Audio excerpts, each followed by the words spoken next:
Hi guys, welcome. This is your Sameer Kohli sir with the lecture number 3 of the topic called vectors. Maths वाला vectors अब शुरू होगा. पहले जो vector था वो थ्योरी वाला वेक्टर चल रहा था. अब मैथ्स वाला वेक्टर होगा. उसमें से एक आधा नंबर का आ सकता है. उसमें सबसे ज्यादा इंपॉर्टेंट था triangle law of vector addition. वो बहुत ज्यादा इंपॉर्टेंट है, आएगा, पूछा जाएगा, तो उसमें लापरवाही मत करना. थोड़ा सा ऐसे ही लेट्स प्ले विद वेक्टर्स. तो मैंने एक वेक्टर लिखा ए वेक्टर. ए वेक्टर लिखा तो ये आ गया a1 प्लस a1 आई कैप प्लस b1 जे कैप प्लस c1 के कैप. कहीं पर हमने लिखा b वेक्टर, तो क्लास बोलेगी ये हो जाएगा a2 i cap plus b2 j cap plus c2 k cap. ऐसी पंगे ले रहा हूं, तो मैंने बोला a vector plus B vector निकालो. तो बच्चे ने बोला सीधी सीधी बात है कि आई कैप में ऐड हो जाएगा आई कैप वाला.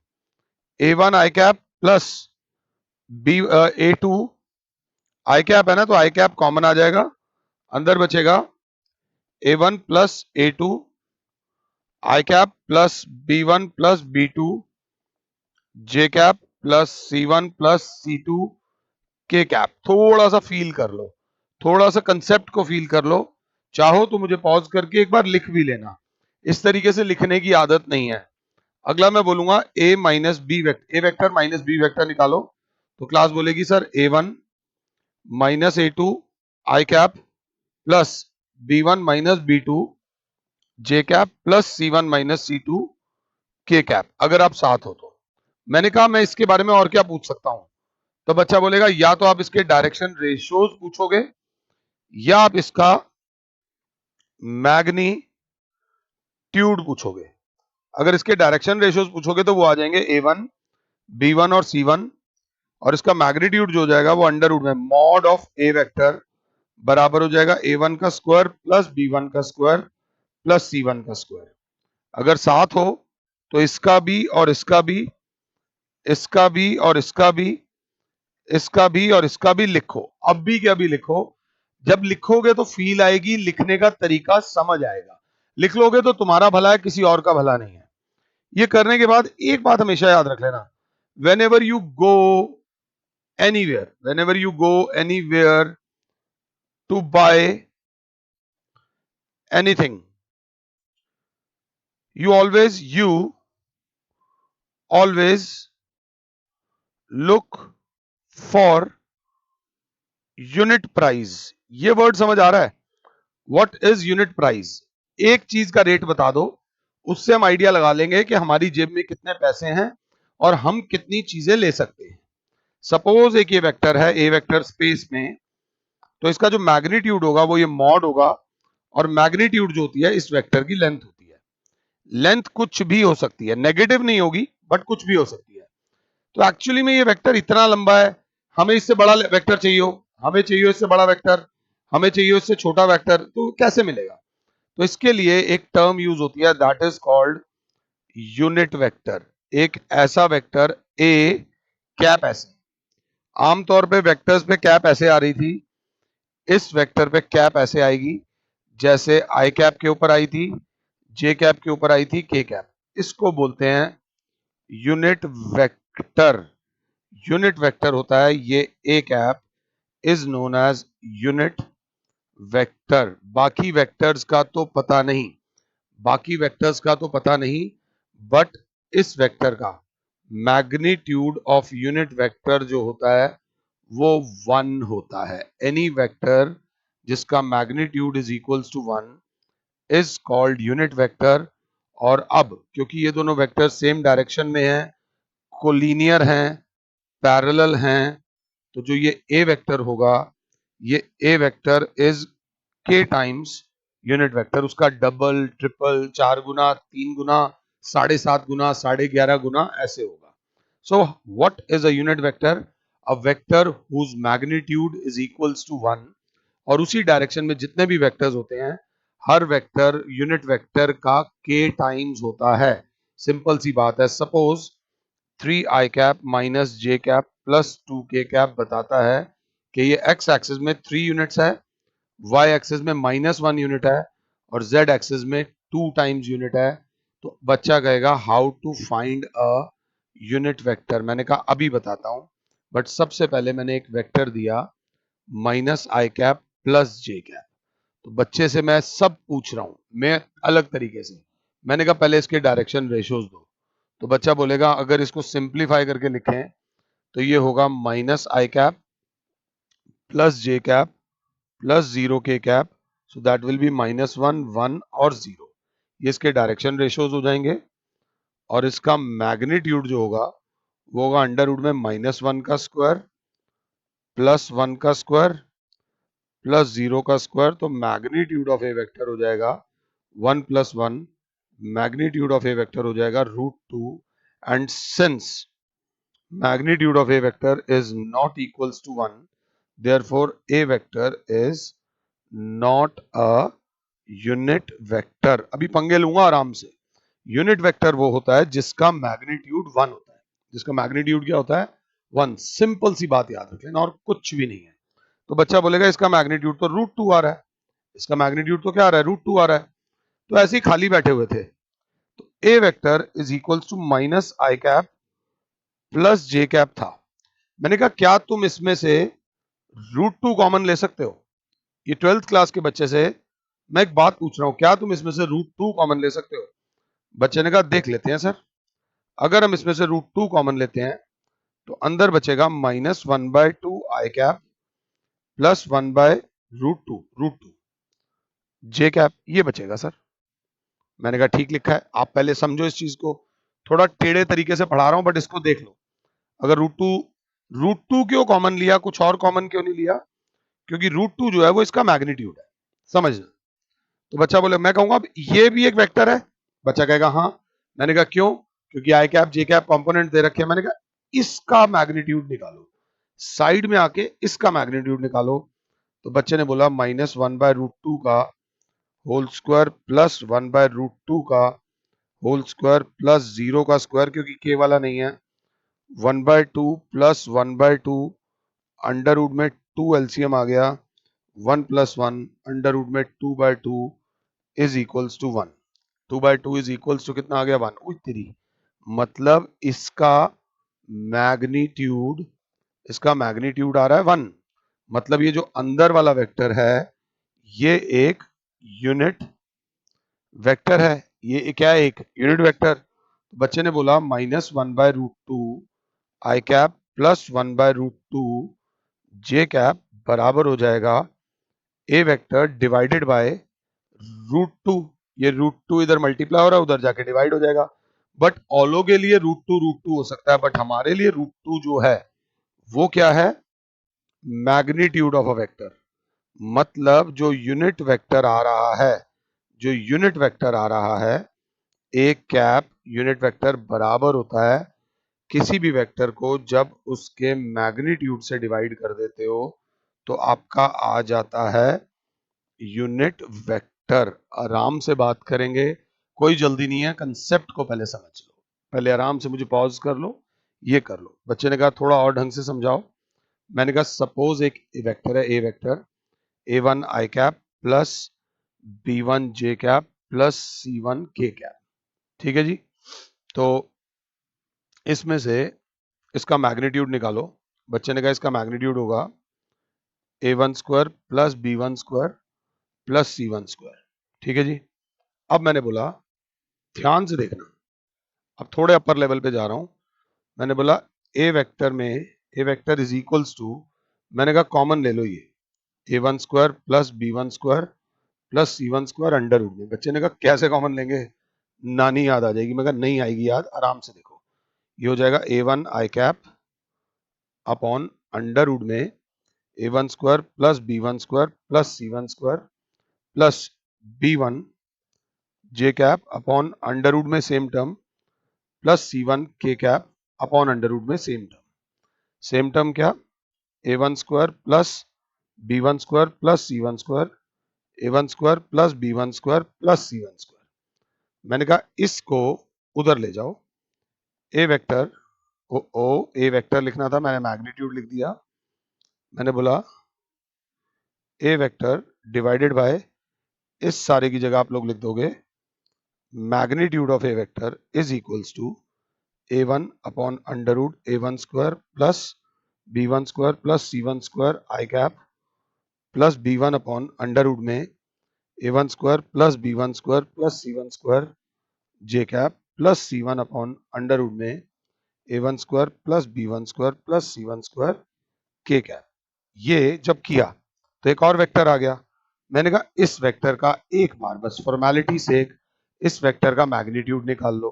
तो मैग्नीट्यूड बराबर होता है इसका स्क्वायर करेगी क्लास a1 का स्क्वायर अपॉन अंडर रूट का स्क्वायर हो जाएगा a1 square plus b1 square plus c1 square plus इसका स्क्वायर करो मैग्नीट्यूड निकालने के लिए b1 square upon a1 square plus b1 square plus c1 square. Derivation करा रहा हूं लास्ट बार plus c1 square upon under root में a1 square plus b1 square plus c1 square का जब होल स्क्वायर करोगे तो ये वाला अंडर रूट हट जाएगा, बचा गएगा सर ऊपर आ गया एलसीएम आ गया a1 square plus b1 square plus c1 square a1 square plus b1 square plus c1 square ये से ये कट गया अंडर रूट में 1 जो कि किसके बराबर आ गया 1।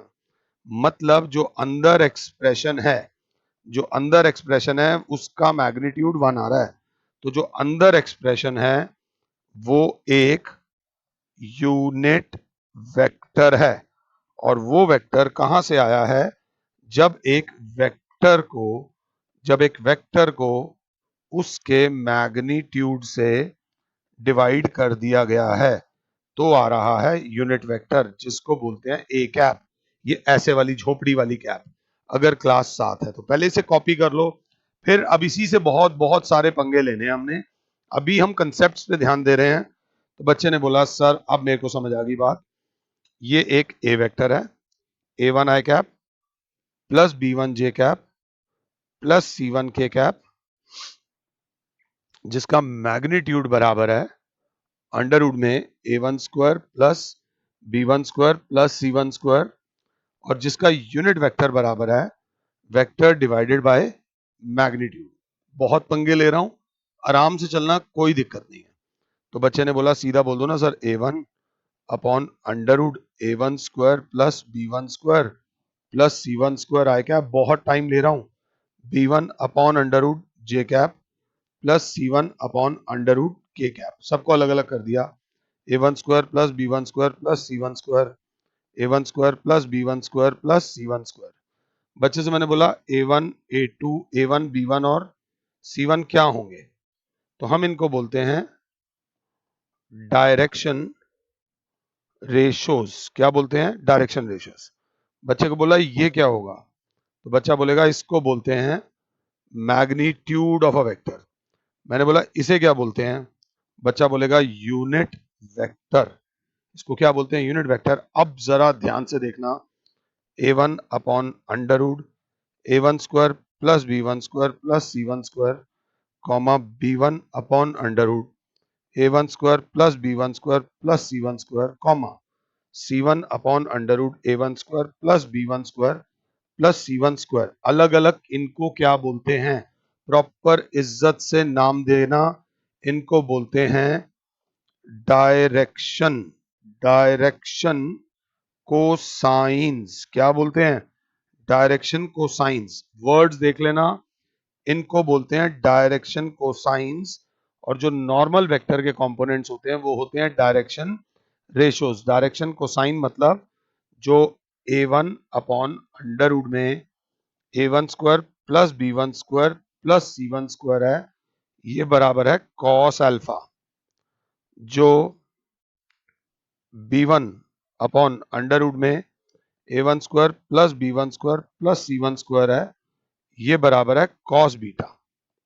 और जो तीसरा है c1 अपॉन अंडर रूट में a1 square plus b1 square plus c1 square ये बराबर है कॉस गामा। ये बराबर क्या है, कॉस गामा। थोड़ा मुझे मिटाना पड़ेगा तो पहले इस चीज को आराम से लिख लो। तो अल्फा बराबर आ जाएगा cos inverse a1 upon under root में a1 square plus b1 square plus c1 square. ये जो अल्फा है ये अल्फा है angle made by the vector with positive direction of x axis. आप मुझे पॉज करो, बीटा निकालो, आप मुझे पॉज करो, गामा निकालो। ये पूछा जा सकता है, find the direction cosines of the vector. तो डायरेक्शन कोसाइंस क्या होते हैं जो मैं बोल रहा हूं, यूनिट वेक्टर के जो कंपोनेंट्स होते हैं उनको बोलते हैं डायरेक्शन कोसाइंस। कैसे? कॉस अल्फा, कॉस बीटा और कॉस गामा। तो बच्चा बोलेगा बीटा बराबर हो जाएगा cos inverse b1 upon under root में a1 square plus b1 square plus c1 square. Gamma बराबर हो जाएगा cos inverse c1 upon under root में a1 square plus b1 square plus c1 square. इसके आगे एक लाइन लिखो, इसके आगे एक लाइन लिखो, इससे आपके कंसेप्ट पे पूरी पकड़ हो जाएगी। थोड़ा सा मुश्किल लग रहा होगा बट ज्यादा मुश्किल नहीं है। इस पूरे पेज में सब कुछ लिखा हुआ है। मैंने बोला था मैं थोड़ा बहुत मिटाऊंगा, तो बच्चे ने कहा ओके। मैंने कहा मैं ये मिटा रहा हूं, अब जरा ध्यान से देखिएगी क्लास। जब मैंने ये रब किया तो मेरे पे कॉस अल्फा, कॉस बीटा और कॉस गामा है। ये बहुत इंपॉर्टेंट कंसेप्ट है, ध्यान दे लेना। मैंने कहा इसको मान लो इक्वेशन 1, इसको मान लो 2 और इसको मान लो 3। मैंने बोला स्क्वायरिंग एंड एडिंग 1, 2 एंड 3।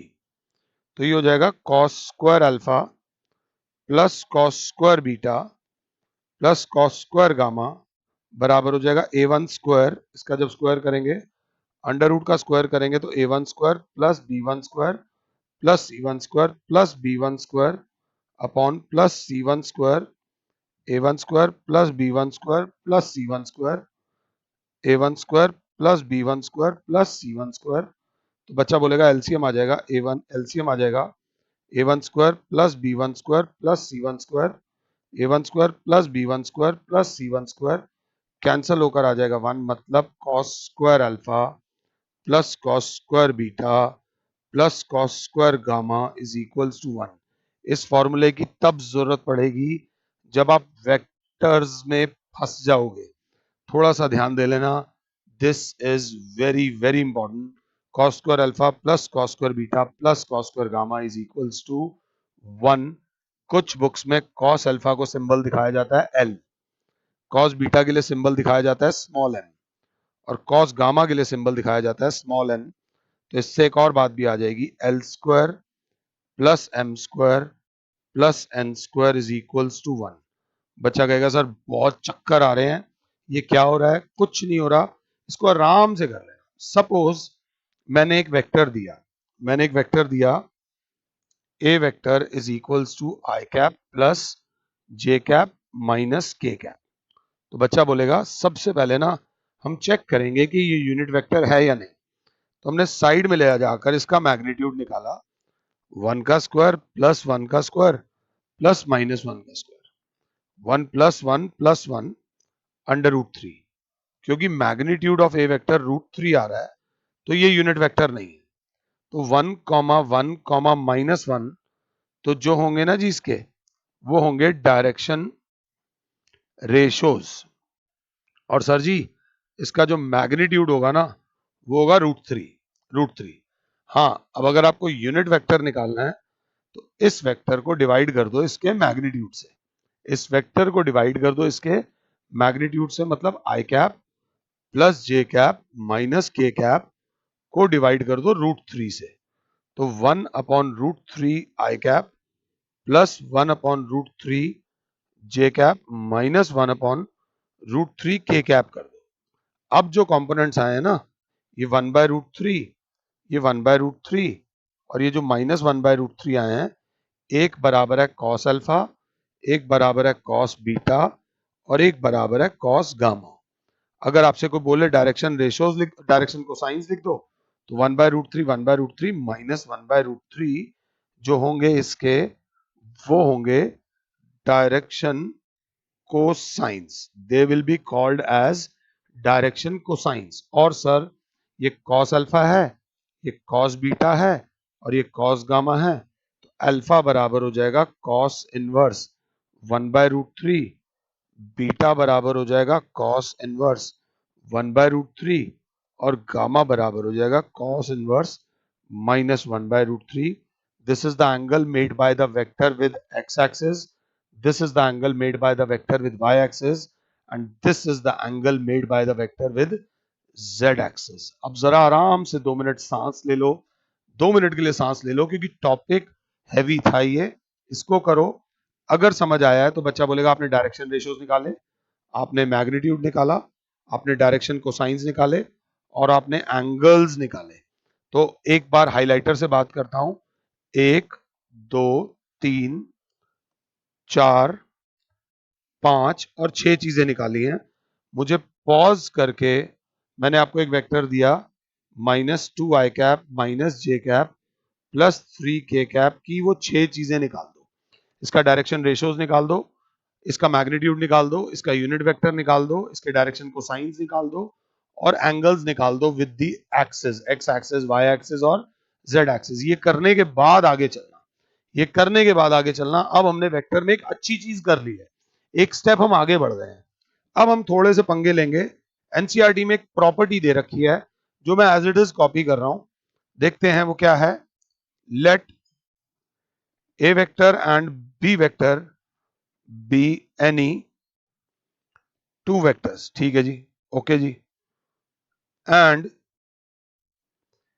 के is k and m be,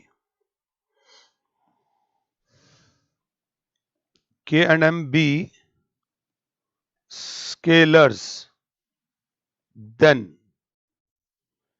K times A vector plus M times A vector is equals to K plus M times A vector हो जाएगा। बच्चा कहेगा नहीं समझ आया।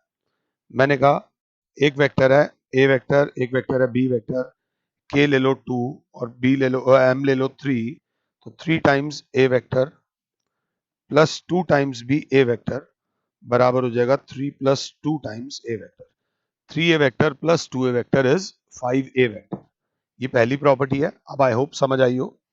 Second property, k times m times a vector is equals to km times a vector. बच्चा कहेगा नहीं समझ आया। मैंने कहा 2 into 3 times a vector will be equals to 2 3 जा 6 टाइम्स a वेक्टर, देसी भाषा में। थर्ड बात, k times a vector plus b vector is equals to k times a vector plus k times b vector. बच्चा फिर कहेगा नहीं समझ आया। मैंने कहा twice of a vector plus b vector बराबर होगा, तो बच्चा बोलेगा twice of a vector plus twice of b vector. ये 2 अंदर दोनों से मल्टीप्लाई हो जाएगा अगर हम लोग साथ हैं तो, अगर हम लोग साथ हैं तो। इस चीज को बस ध्यान से देख लेना, दिस इज वेरी इंपॉर्टेंट। अगला कंसेप्ट बहुत ज्यादा इंपॉर्टेंट है जिसमें अच्छे अच्छे बच्चे फंस जाते हैं। मैं अभी आराम से कराऊंगा, आराम से देखेंगे, चिंता मत करना। ये लैंग्वेज थोड़ी ज्यादा है बट लिख लो। वन में मैं ये इंस्टीट्यूट में भी ऐसे नहीं पढ़ाता हूं, यहां इसलिए ऐसे पढ़ा रहा हूं ताकि कोई कमी ना रह जाए, थोड़ा एक्स्ट्रा हो जाए, कम ना रह जाए। वन में observe that what ever be the value of lambda, lambda the lambda times a vector is always collinear to a vector। ये पहले बात समझ लेना, अगर समझ आया है तो। नहीं आया तो पहले समझेंगे। जैसे कि ये एक a वेक्टर है और ये उसका हमने यूनिट वेक्टर निकाला है यहां पर। तो a वेक्टर था i j minus k, a vector था i cap plus j cap minus k cap, और यूनिट वेक्टर था 1/√3 i cap plus 1/√3 j cap minus 1/√3 k cap. बच्चा बोलेगा a vector is equals to, sir यहां से √3 common ले लो, √3 common तो अंदर बचेगा 1/√3 i कैप, थोड़ी खिचड़ी है, plus 1/√3 j cap minus 1/√3 k cap. मैं कहना क्या चाह रहा हूं मैं भी आपको बता देता हूं। ये a वेक्टर है और ये अंदर मैं यूनिट वेक्टर ले आया, थोड़ी चीजें मैं मिटा रहा हूं, ये वाला मिटाया। तो बच्चा बोलेगा सर कहना क्या चाह रहे हो, मैंने कहा देखो ए वेक्टर, और इससे ये पता चल रहा है कि a vector is root three times unit vector. मतलब क्या है, इसके कंपोनेंट्स, मतलब अगर एक वेक्टर ए वेक्टर है और दूसरा वेक्टर उसका लैम्डा टाइम्स है, तो वो दोनों सेम डायरेक्शन में है, वो कोलिनियर वेक्टर्स कहलाएंगे। अगर लैम्डा पॉजिटिव है, समझो ए वेक्टर अगर इस डायरेक्शन में था, यूनिट वेक्टर नहीं था, यूनिट वेक्टर उसी का वो वेक्टर हो जाता है जिसका मैग्नीट्यूड 1 हो। दोनों एक दूसरे के प्रोपोर्शनल आ रहे हैं या नहीं आ रहे हैं, एक वेक्टर दूसरे वेक्टर का कुछ गुना होता है अगर वो कोलिनियर है। अभी और क्लियर करके बता रहा हूं। One may observe that the value of lambda, the lambda is always collinear to a. In fact two vectors a vector and b vector are collinear. Vectors की भाषा में कोलिनियर और पैरेलल एक ही बात होती है। Collinear if and only there exists a non-zero scalar such that non-zero scalar lambda such that अगर साथ हो b vector is lambda times a vector, b vector is lambda times a vector। ये इतना आसान नहीं है। सपोज a वेक्टर है 3 i cap minus J cap plus 2k cap. इसका मैंने एक डायग्राम, हाइपोथेटिकल डायग्राम बना दिया, ये ए वेक्टर का। मैंने एक और वेक्टर निकाला, इसी डायरेक्शन में निकालना है, इससे डबल। तो बच्चा बोलेगा बी वेक्टर निकाल दो और ऊपर वाले को 2 से मल्टीप्लाई कर दो, तो that will B 6i cap minus 2j cap plus 4k cap. अब बच्चा बोलेगा सर बी वेक्टर को देखा जाए तो इसमें से 2 कॉमन आ रहा है, 2 कॉमन आ रहा है तो बचेगा 3i कैप माइनस जे कैप प्लस 2k कैप। तो ढंग से देखो तो बी वेक्टर बराबर हो जाएगा 2 टाइम्स, इसकी जगह आप लोग लिख दोगे सर ए वेक्टर, मतलब b vector is lambda times a vector. जरूरी नहीं हर बार 2 आए, अगर एक वेक्टर किसी का डबल ट्रिपल या हाफ है तो वो वेक्टर्स क्या कहलाएंगे, कोलिनियर वेक्टर्स कहलाएंगे। इसका मतलब सर अगर बी वेक्टर है b1 i cap plus b2 j cap plus b3 k cap, तो ये बराबर हो जाएगा lambda times a1 i cap plus a2 j cap plus a3 k cap. इसका मतलब b1 i cap plus b2 j cap plus b3 k cap बराबर हो जाएगा lambda a1 i cap plus lambda a2 j cap plus lambda a3 k cap.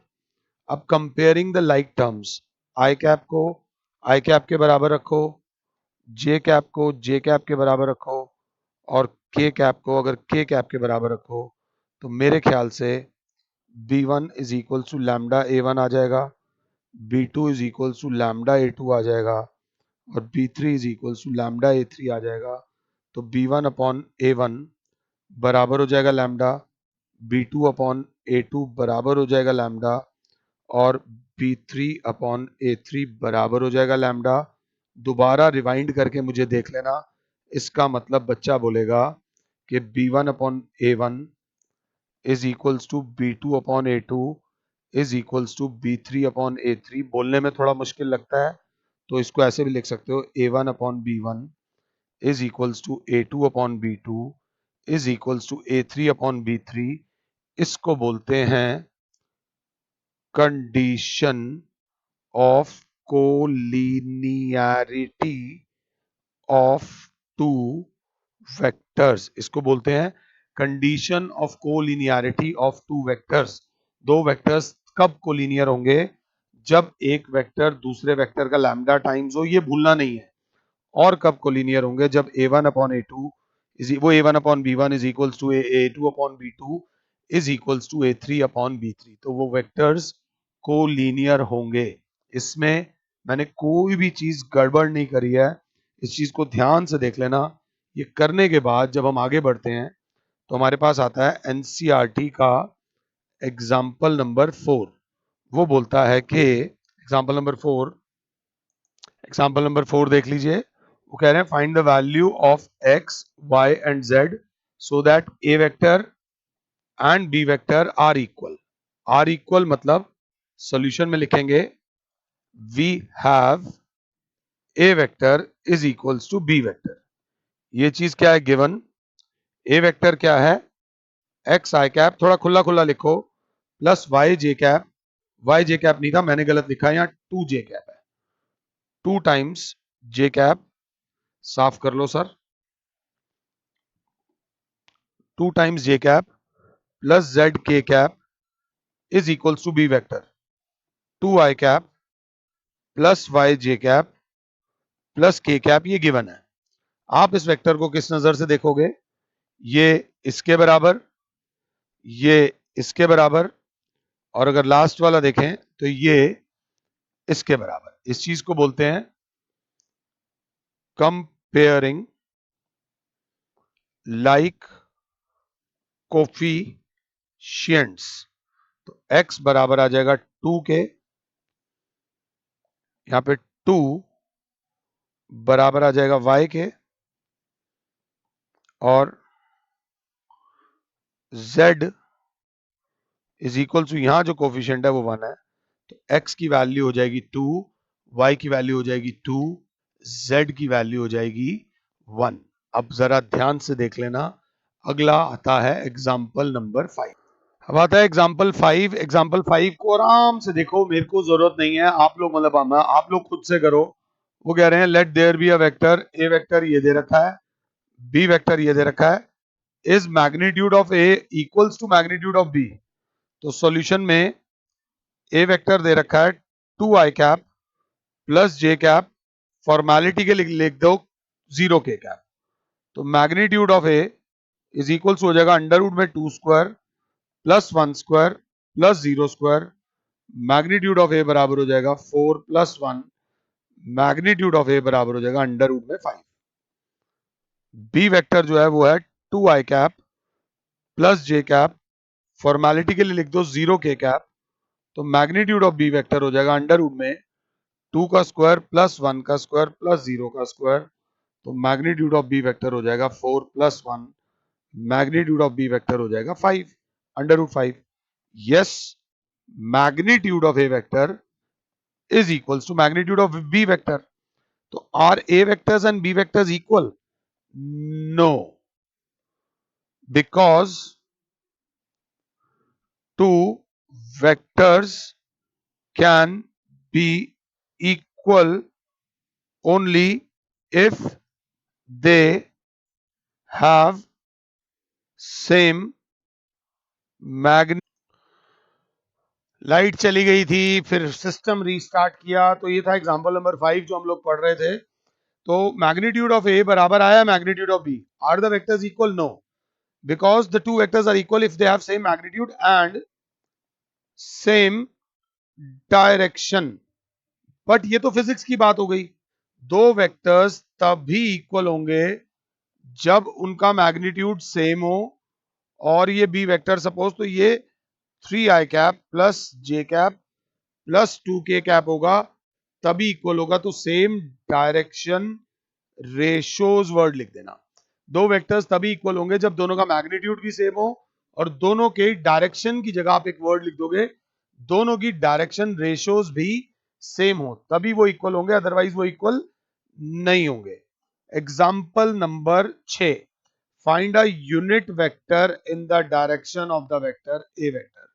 So solution में लिखोगे by definition, हमने formula करा है unit vector is equals to vector divided by magnitude of vector. चाहो तो मैग्नीट्यूड पहले से ही निकाल लो, मैग्नीट्यूड ऑफ ए वेक्टर होगा 2 square plus 3 square plus 1 square under root में 4 प्लस 9 प्लस 1 और 4 13 और ये अंडर रूट 14। तो unit vector will be 2 i cap plus 3 j cap plus k cap upon under root 14। काम चलाने वाला आंसर ये है, और दिल खुश करने वाला आंसर ये है 2/√14 आई कैप प्लस 3/√14 जे कैप प्लस 1/√14 के कैप। ये आ गया यूनिट वेक्टर। इसके बाद थोड़ा सा एक्स्ट्रा, ये पूछा नहीं है, जो 2/√14 है, जो 3/√14 है और जो 1/√14 है, ये सब डायरेक्शन कोसाइंस हैं। डायरेक्शन कोसाइंस है मतलब कॉस अल्फा है, ये कॉस बीटा है और ये कॉस गामा है। बार बार इसलिए करा रहा हूं ताकि आप इनसे थोड़ा सा अवगत हो जाओ, आपको दिक्कत ना हो। अगला क्वेश्चन देखो, find a vector in the direction of this vector. Find a vector in the direction of this vector that has magnitude 7 unit. इस तरीके का क्वेश्चन आ सकता है। तो सॉल्यूशन में बच्चा बोलेगा ए वेक्टर बराबर दे रखा है i cap minus 2 j cap. इसी की डायरेक्शन में एक वेक्टर निकालो जिसका मैग्नीट्यूड 7 हो। ये कैसे निकलेगा? तो सबसे पहले इसका मैग्नीट्यूड निकालते हैं। मैग्नीट्यूड ऑफ ए वेक्टर कितना हो जाएगा? अंडर रूट में 1 का स्क्वायर प्लस माइनस 2 का स्क्वायर। भाई इसको हम किस नजर से देख रहे हैं? आई cap minus 2 j cap plus 0 k cap. तो प्लस में एक जीरो स्क्वायर लेना है तो ले लो। तो मैग्नीट्यूड ऑफ ए तो बराबर आ गया अंडर रूट में 1 प्लस 4, मैग्नीट्यूड ऑफ ए बराबर आ गया अंडर रूट में 5। मैं कंफ्यूज हो रखा हूं, मेरी हालत खराब हो रखी है। मुझे वेक्टर दे रखा है, मैंने कंफ्यूज होकर मैग्नीट्यूड निकाल दिया। वो कह रहे हैं मैग्नीट्यूड 7 होना चाहिए। तो यहाँ पर एक बहुत प्यारा बच्चा मुझे बोलेगा सर आप एक काम करो, आप यूनिट वेक्टर निकाल लो। मैंने कहा यूनिट वेक्टर क्यों निकालूं? उसने कहा यूनिट वेक्टर निकाल लोगे ना तो उसका मैग्नीट्यूड 1 होगा। मैंने कहा हाँ, उसको 7 से मल्टीप्लाई कर देना तो मैग्नीट्यूड कितना हो जाएगा? 7। ओ, तो सबसे पहले first of all we will, ये लैंग्वेज लिख लेना, find a unit vector in direction of a vector. A vector की डायरेक्शन में यूनिट वेक्टर हो जाएगा vector divided by magnitude i cap minus 2 j cap upon under root 5। 1/√5 i cap plus, plus नहीं है, minus 2 upon under root 5 j cap. ये unit vector है, unit vector है ये उसी की डायरेक्शन में। So therefore vector of magnitude 7 units in same direction as a vector will be 7 times a cap, will be 7 times a cap. So therefore our answer is 7 into 1 by root 5 I cap minus 2 by root 5 j cap, that will be 7 by root 5 I cap minus 14 by root 5 j cap. ये required vector है, इसको आप B vector बोल सकते हो। चाहो तो इसका मैग्नीट्यूड भी निकाल सकते हो। इसके बाद वो क्या बोलता है, क्वेश्चन को देखो, find a unit vector in the direction of sum of the vectors, in the direction of sum of the vectors. So let us first find a vector plus b vector. So that will be 2 I cap plus 2 j cap minus 5 k cap को plus करेंगे 2 I cap plus j cap plus 3 k cap. So this will be 2I plus 2I is 4 I cap plus 2I plus j, ये हो जाएगा 3 j cap minus 5 k plus 3 k is minus 2 k cap. तो ये a vector plus B vector हो जाएगा।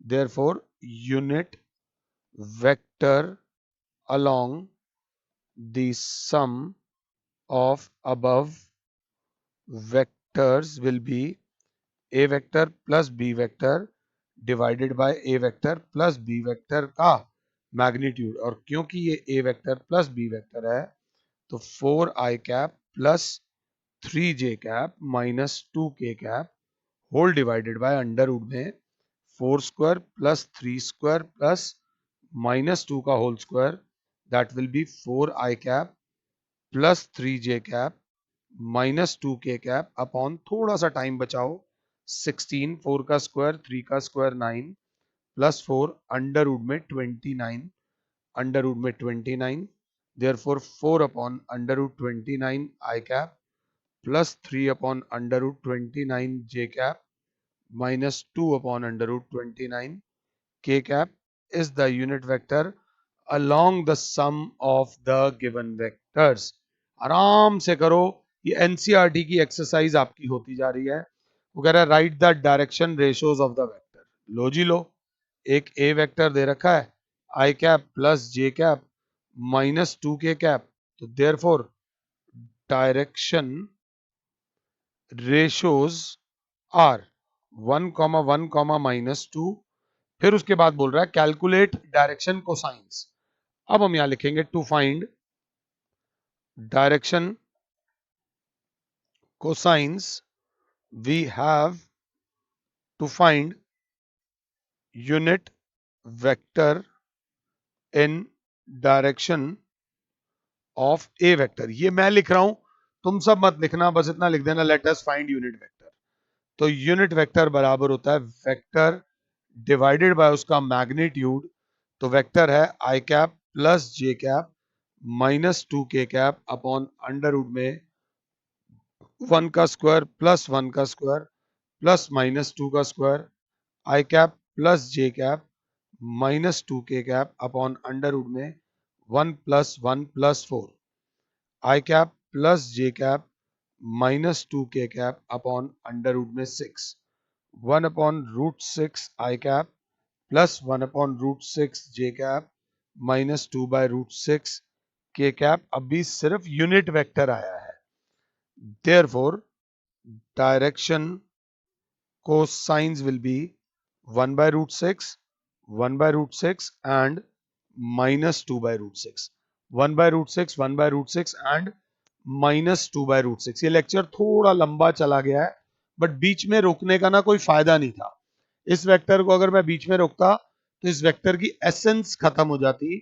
हाँ, अगर इस वेक्टर के इस लेक्चर के दो टुकड़े करने हो तो एनसीईआरटी 10.2 का क्वेश्चन नंबर 1, क्वेश्चन नंबर 2, 3, 4, 4, 6, 7, 8, 9, 10, 11, 12 ये क्वेश्चंस आप लोग कर सकते हो। ये मैंने होमवर्क दिया है, कर लेना। अब भी जैसे अगर ये 40 मिनट लेक्चर चला है तो 10 मिनट और 15 मिनट और लगा लेना, एनसीईआरटी की 10.2 खत्म हो जाएगी।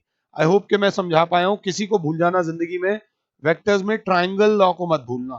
ट्राइंगल लॉ तब काम आएगा जब आप फंस जाओगे, जब आपको कुछ नहीं मिलेगा। और दूसरी बात, थोड़ी बात मैं 3D की कर रहा हूं कि दो ऐसी चीजें जो पैरेलल नहीं लग रही।